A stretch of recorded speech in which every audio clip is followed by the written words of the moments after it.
अंग्रेजन बहू और बेचारी भोली सास।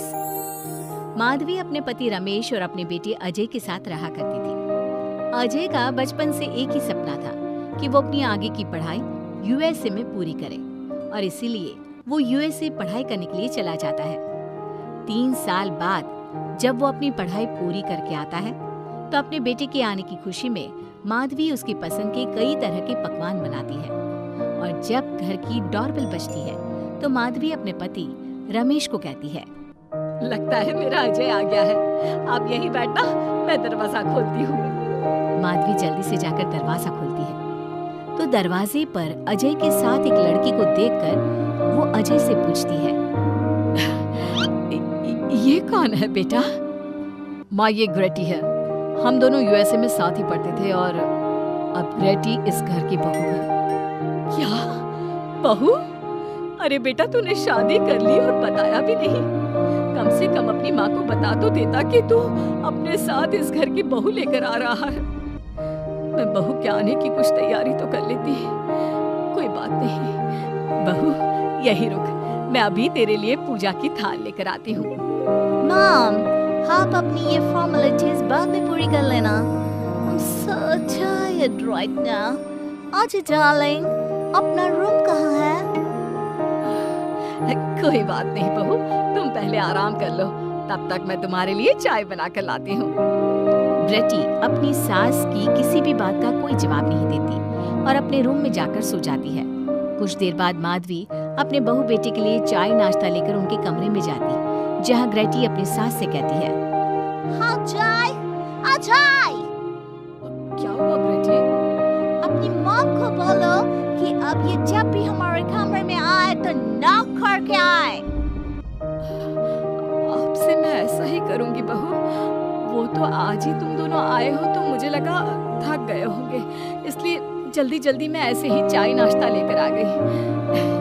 वो क्या है ना, अजय जब भी बाहर से आता है तो आते ही चाय मांगता है, बस इसीलिए मैं ना ये चाय यहाँ रख देती हूँ, पी लेना, अदरक वाली चाय है।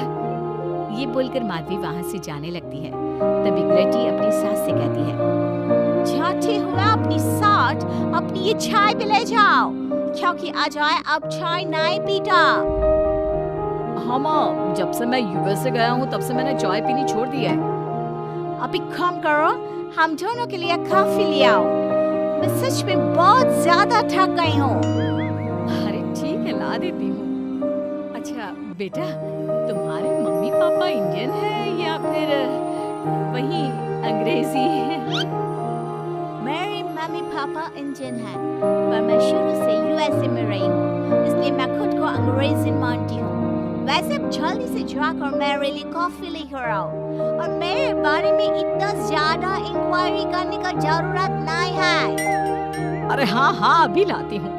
वैसे बहू, मैं तुम्हें ना इंडिया के सारे तौर तरीके सिखा दूंगी। अरे क्या हुआ, तुम्हारी परवरिश अगर यूएसए में हुई है, हाँ तो इंडियन ही ना। आपसे ज्ञान नहीं मांगा है, अब कुछ देर के लिए हम दोनों को अकेला छोड़ दो प्लीज। हाथ छोड़ता है।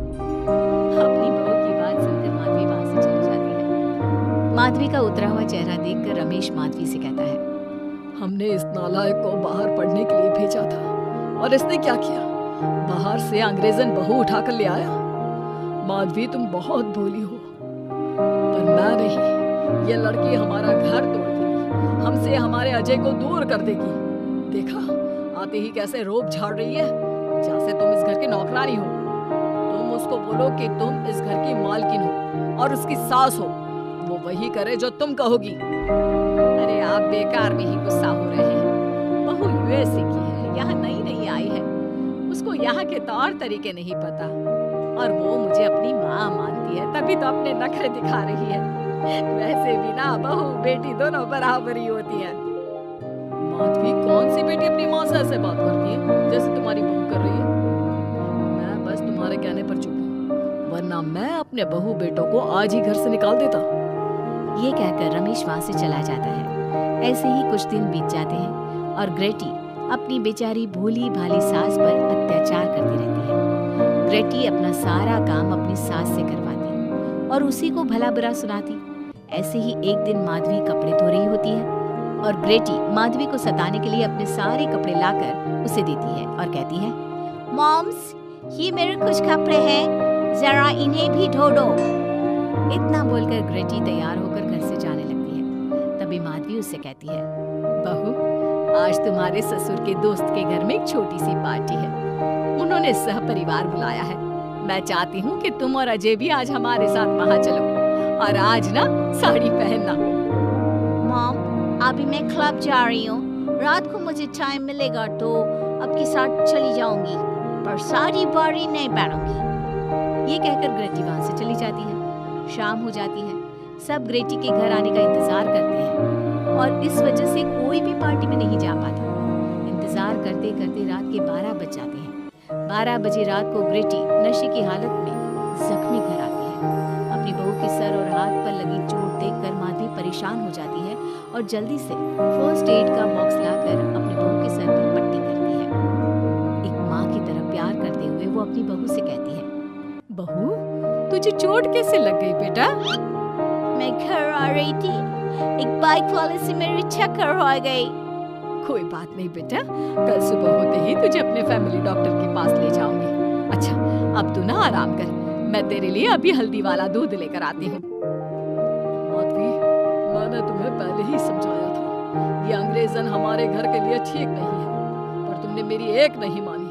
अब देख लो, आज इस अंग्रेजन बहू की वजह से सारे मोहल्ले में हमारी नाक कट गई है। आज सब हम पर हंसते हैं और ये सब कुछ तुम्हारी वजह से हुआ है, तुम्हारी छूट की वजह से हुआ है। ये कहकर रमेश अपने रूम में चला जाता है, पर माधवी अपनी बहू की पट्टी करके उसे उसके कमरे में जाकर सुला देती है। अगले दिन माधवी ग्रेटी को लेकर अपने फैमिली डॉक्टर के पास जाती है, जहाँ ग्रेटी देखती है कि उस डॉक्टर की बहू ने साड़ी पहनी है और एक संस्कारी बहू की तरह घर में पूजा पाठ करके अपने सास ससुर के पैर छूकर उनका सुबह सुबह आशीर्वाद लेती है। डॉक्टर की बहू को देखकर ग्रेटी को अपना बर्ताव याद आता है और उसे एहसास होता है कि वो अपनी भोली और मासूम सास के ऊपर कितना अत्याचार करती है, पर फिर भी माधवी सबसे लड़कर हमेशा उसका साथ देती है। ये सब देखकर ग्रेटी को पश्चाताप होता है और कुछ देर बाद वो दोनों दवाई लेकर घर आती है। जब माधवी ग्रेटी को दवाई खिलाने के लिए उसके पास जाती है तो मॉम, मुझे माफ कर दीजिए, मैंने कभी भी आपके प्यार को नहीं समझा, आप पर इतना अत्याचार किया, आपकी बेइज्जती की, आपसे घर का सारा काम करवाया। आपने मुझे कितनी छूट दी, पर फिर भी मैं आपके साथ इतना बुरा करती थी। और आज जब मैं नशे की हालत में चोट खाकर घर आई तो भी आपने मुझसे कोई सवाल नहीं किया, उल्टा आपने मेरा साथ दिया, मेरी सेवा की। आज जब मैंने डॉक्टर की बहू को देखा घर का काम करते हुए, अपने सास ससुर की सेवा करते हुए, तब जाकर मुझे एहसास हुआ कि मैं कितनी रॉन्ग थी, लेकिन जिन्हा कर भी एक बहू के कर्तव्य से दूर रही और आपके ऊपर अपनी अंग्रेजी का रौब झाड़ती रही। मुझे माफ कर दीजिए सासू माँ। बेटा, अक्सर बच्चों से गलतियां हो जाती है।